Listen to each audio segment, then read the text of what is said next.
The first gangland-style murder trial in Atlantic City since casino gambling is running into snags. Published reports say the prosecution's star witness has changed his mind and doesn't want to testify. The witness, Earl DeVault, had earlier testified to seeing a local tailor, Giuseppe Leva, lying dead on a dirt road in Egg Harbor. That was in July in 1977. DeVault had identified Philip Crazy Phil Leonetti as the man standing over Leva's body with a pistol. But DeVault has reportedly now changed his story and says he can't identify the man he'd seen with the body. Leonetti is said to be the nephew of an associate of reputed Philadelphia Mafia leader Angelo Bruno. 8 men were indicted last May for conspiracy, extortion, and murder. The defendants include Ruggiero Boiardo, also known as Richie the Boot, who prosecutors say is linked to the Genovese crime family. None of the defendants was in court today as the first of about 50 hours of recorded conversations was played. Today's tapes were actually pretty mild, with no obvious incriminating statements. A police informant had been rigged with a hidden tape recorder, and then he talked to people to whom he owed money.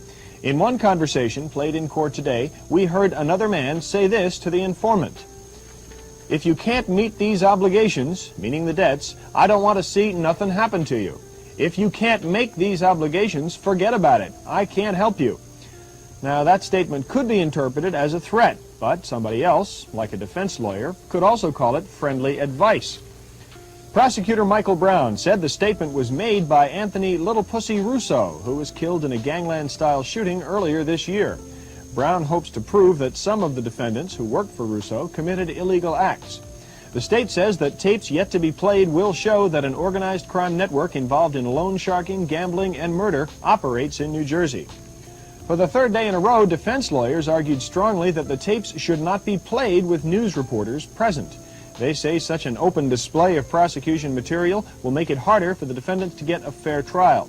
So far, Superior Court Judge Michael Imbriani has overruled those objections, but the defense lawyers say they haven't given up yet.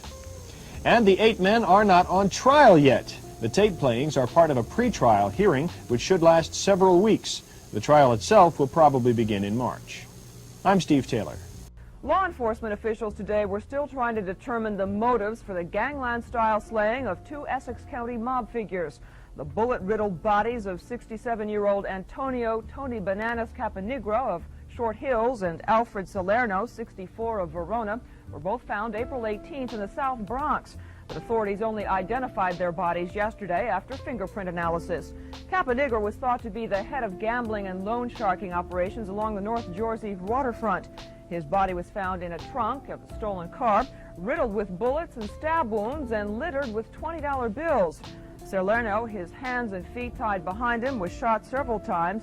His body was found in another section of the South Bronx. To play its organized crime tapes today for a Superior Court judge in Somerset County.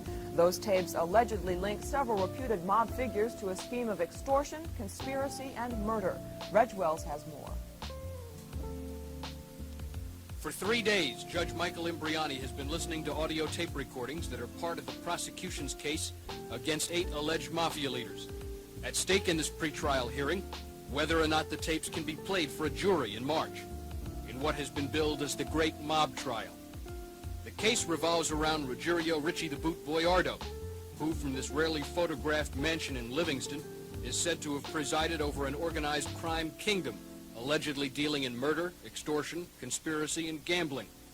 Prosecutors say Boiardo and the 7 co-defendants were part of the New Jersey arm of the Vito Genovese crime family, an arm of the organization Boiardo is said to have run.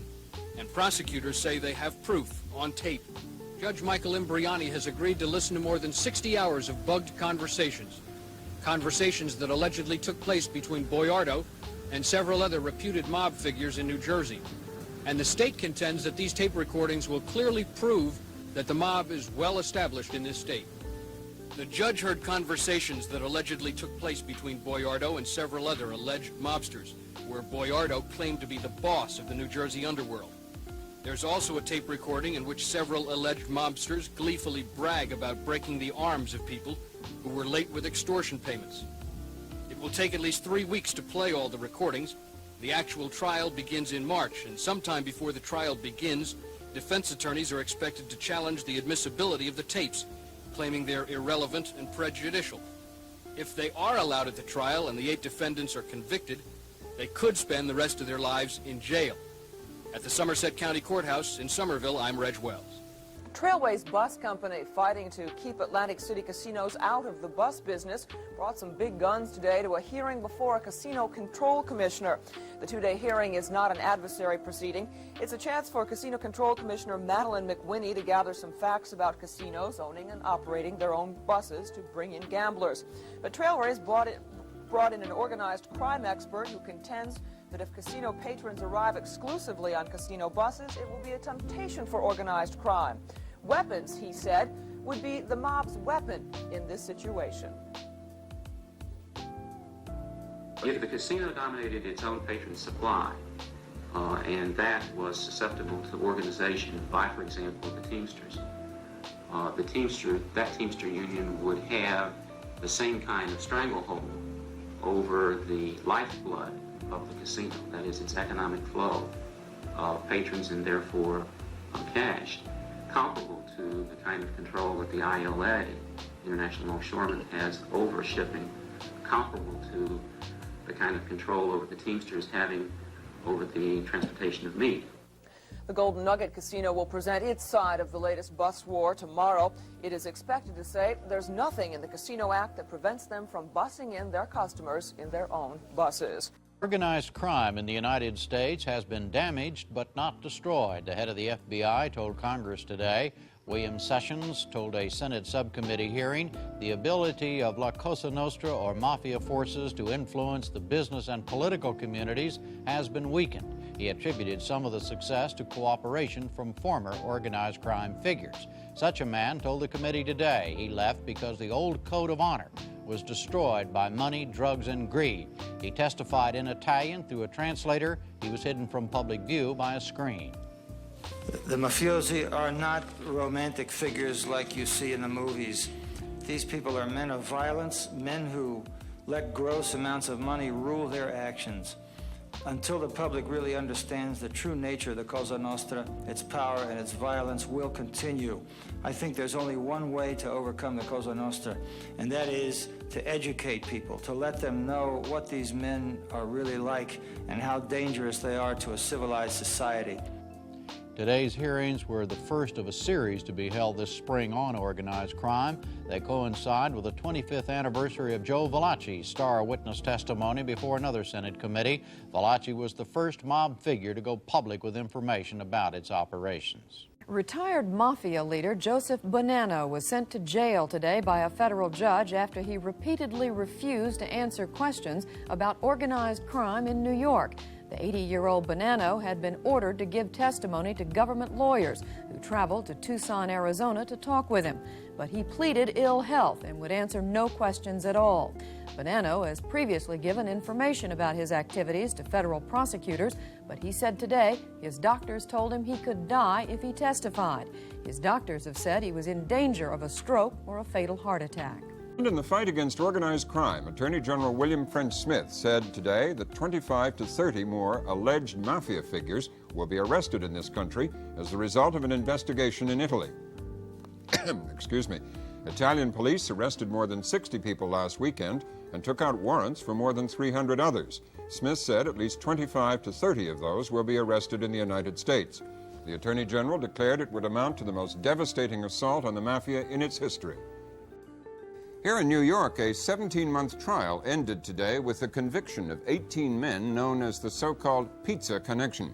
One of the defendants, Gaetano Badalamenti, is reputed to be the former head of the Sicilian Mafia.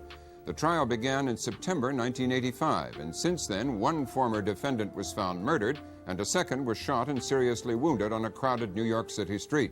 Prosecutors had charged the defendants with using pizzerias in the Northeast and Midwest to import and distribute $1.6 billion worth of heroin. Police in Italy today launched a major crackdown against the mafia. Scores of arrests were made from Sicily to Milan. Vera Frankel of Worldwide Television News narrates this report. The police net was cast on Monday night from Caltanissetta in the heart of Sicily. It spread across the island and into parts of northern Italy and Tuscany. 2,000 police acting on more than 200 warrants. Remote areas were also targeted in one of Italy's biggest crackdowns on organized crime. Codenamed Operation Leopard, it was set up to uncover spots of mafia resistance. Police made dozens of raids during the night, and by midday had arrested 75 suspects and served a similar number of warrants on people already in jail. The mafia towns of Agrigento and Gela in the south of Sicily were hardest hit.